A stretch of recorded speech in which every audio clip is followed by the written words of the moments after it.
the morning when I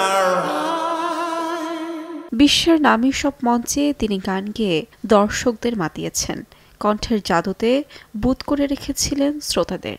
আমেরিকার সঙ্গীতশিল্পী jubilant Sykes আর কখনোই গাইবেন না। ৭১ বছর বয়সে নিজ বাসায় হত্যাকাণ্ডের শিকার হন তিনি।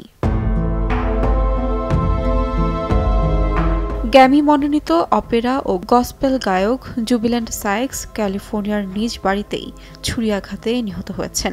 নির্মম এই ঘটনায় হতবাক তার ভক্ত অনুরাগীরা। পুলিশ সূত্রে জানা যায়, সোমবার রাতে ৯১১ নম্বরে একটি জরুরি কল আসে। সেখানে বাড়িতে হামলার খবর দেওয়া হয়।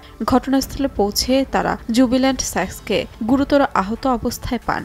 পরে চিকিৎসকরা তাকে সেখানেই মৃত ঘোষণা করেন। ওই সময় বাড়িতে ছিলেন তার ৩১ বছর বয়সী ছেলে মিকা সাইক্স। এই ঘটনার সন্দেহভাজন হিসেবে তাকে গ্রেফতার করেছে পুলিশ।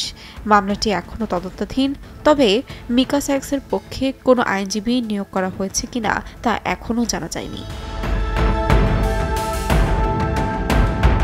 জুবিল্যান্ট সাইক্স ছিলেন বিশ্বমানের এক শিল্পী। Metropolitan Opera, Deutsche Opera Berlin, Apollo theatre থেকে হলিউড বল, বিশ্বের নামী সব মঞ্চে গান গেয়েছিলেন তিনি।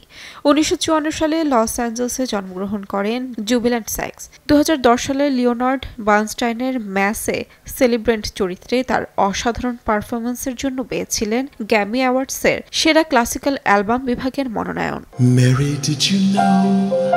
তাহমিনা তন্নি, সময় সংবাদ।